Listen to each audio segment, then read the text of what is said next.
impriment les logos sur les habits ou bien des marques sur les habits, c'est de la sérigraphie, c'est bon. Maintenant, c'est plus conçu pour concevoir des affiches publicitaires pour la communication, puisque c'est important. Pour une entreprise, il faut de la communication pour vendre ses produits.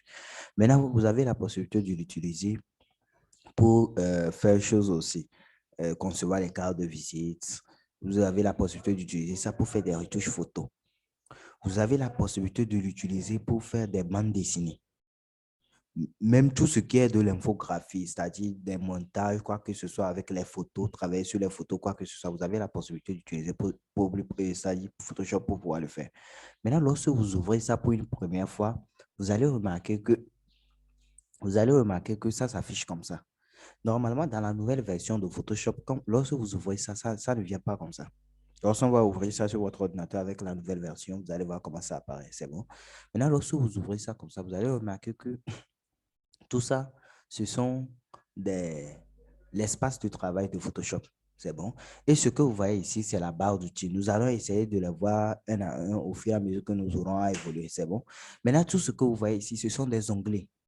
Ça, ce sont des onglets, comme on a l'habitude de dire dans les autres logiciels, n'est-ce pas? Maintenant, tous ces onglets-là, on va les parcourir un à un. Maintenant, quand vous ouvrez votre Photoshop, vous allez voir quelque part, on a mis Essentials, les indispensables. Si vous venez là-bas, vous allez voir que normalement, Photoshop est conçu pour les photographes, pour de la photographie, pour ceux de la typographie et pour ceux des peintres, ce qui fait qu'on a des tas d'options. Maintenant, lorsque vous prenez par exemple l'option peintre, ça va vous donner juste les outils des peintres que vous avez la possibilité d'utiliser. Ce qui fait que généralement, nous, quand on travaille en termes d'indispensables, on utilise à peu près tout, ce qui fait qu'on laisse généralement les indispensables. Maintenant, si vous en avez besoin de certains outils, vous allez les faire appel. On va voir comment ils ont fait ça.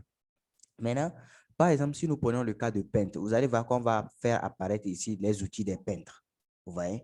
Il y a ici typographie. Si nous prenons typographie, ça va faire apparaître les outils qui nous permettent de faire des trucs de la typographie. C'est bon.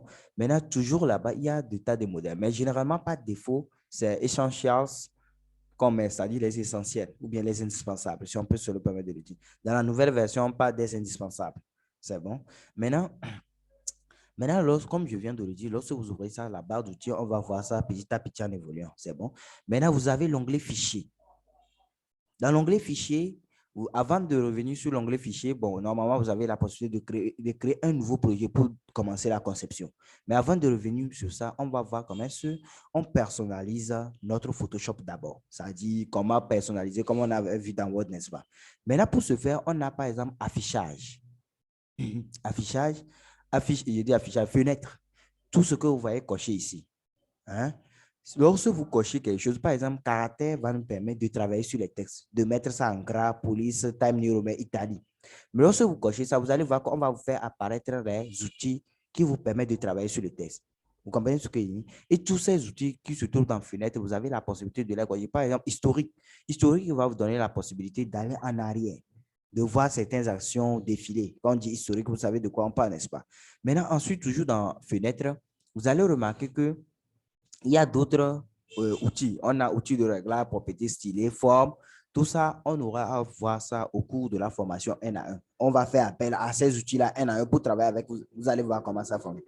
Mais ce que moi, je vais vous faire comprendre, quand vous voulez travailler, par exemple, si je veux utiliser les couleurs, les formes, là, je clique sur forme, vous allez voir que j'aurai les styles de forme ici que vous avez la possibilité d'utiliser. On va voir ça au cours de la formation. C'est bon.